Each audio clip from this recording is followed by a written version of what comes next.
Hola a todos, mi nombre es Liliana Ortiz Bastidas. Como saben, soy médica, empresaria y la creadora de contenido de este canal.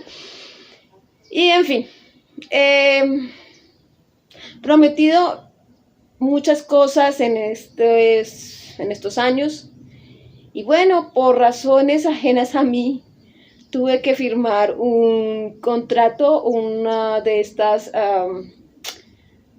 formatos que son importantes para que la imagen pública pueda aparecer por ciertas instituciones. Entonces, en algún momento dije, tarde o temprano tendré que decir en dónde trabajo. Yo soy funcionaria del Instituto Nacional de Medicina Legal y Ciencias Forenses. Por si me ven por ahí, en alguna fotografía o en algún video, porque acepté y firmé.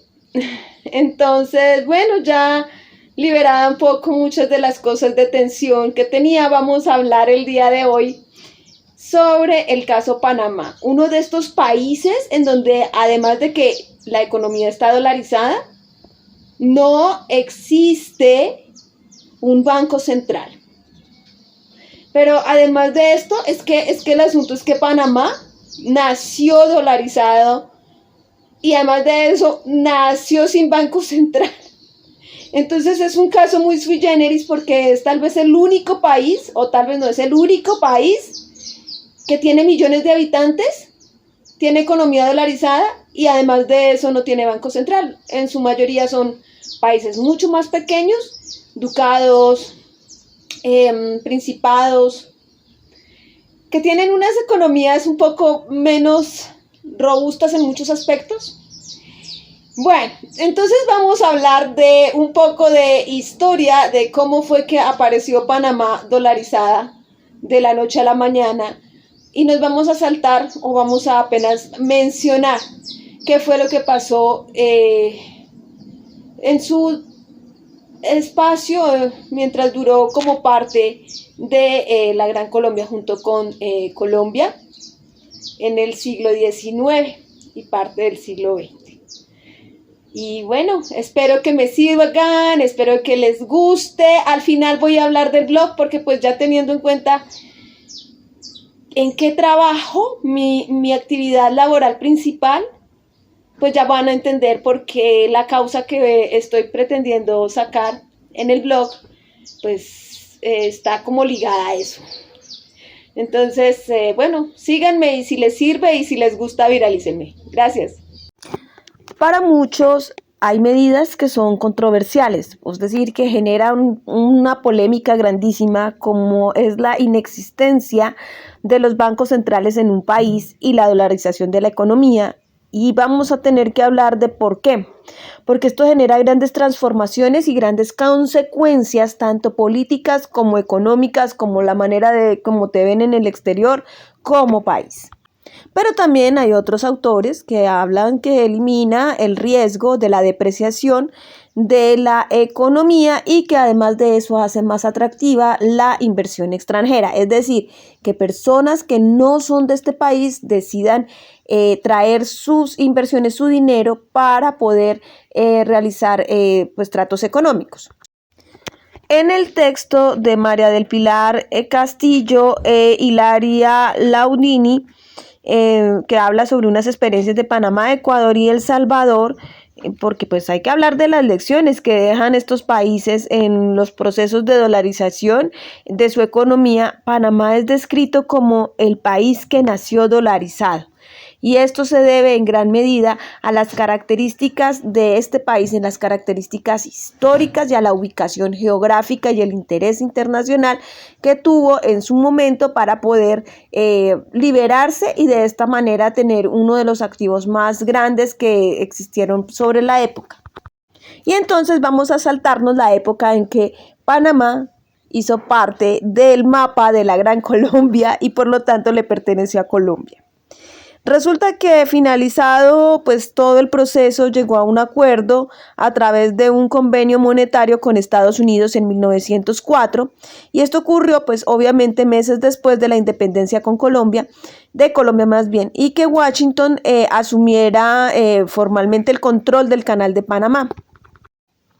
Era la mayor inversión de Norteamérica para esa época y era un país pequeño, Por tanto, pues Estados Unidos, el dólar empezó a circular en grandes cantidades y para aquella época pues ya se había establecido una moneda nacional que era el balboa, pero para eso pues se rescindió, se dejó como si fuera un símbolo nacional.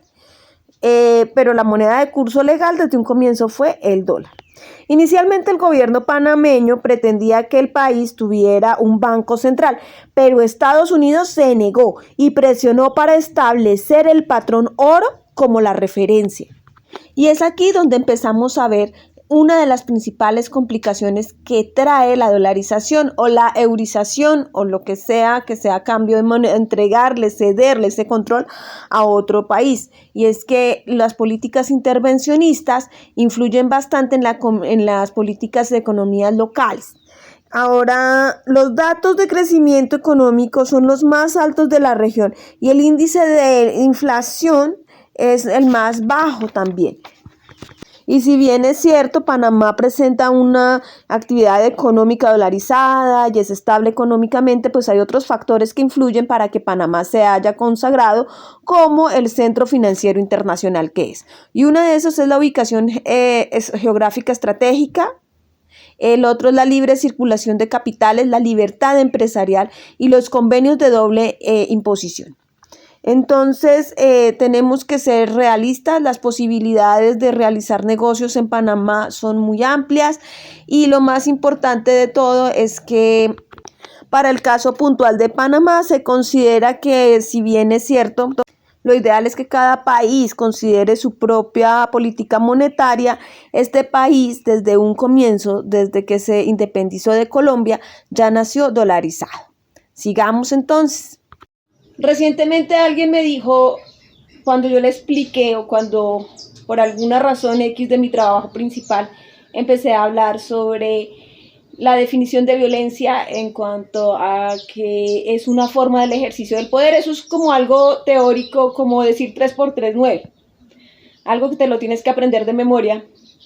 Y yo le explicaba a él, mira, sirve para violencia intrafamiliar de pareja, para bullying, y él dijo, para la guerra. Sí, la violencia tiene que ver con eso, con la guerra. El asunto es que a veces no es tan fácil identificar estos fenómenos. Y yo creo que es importante cuando te dicen bandera roja, y tú no entiendes qué es una bandera, no entiendes ni siquiera el concepto de qué es bandera roja.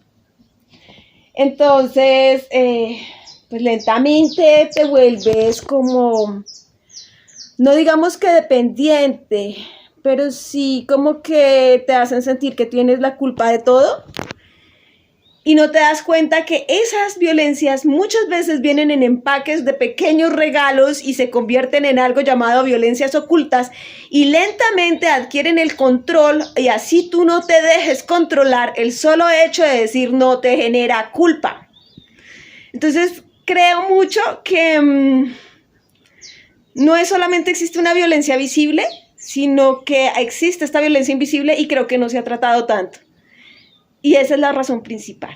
Espero que les sirva, que por favor me viralicen porque esto le interesa mucho a la gente y que por favor lean mi blog y que si es posible se lo envíen a mucha gente porque hay muchísimas personas que están pasando por situaciones que son bastante complejas y no solamente no las saben manejar, no las saben identificar. Gracias.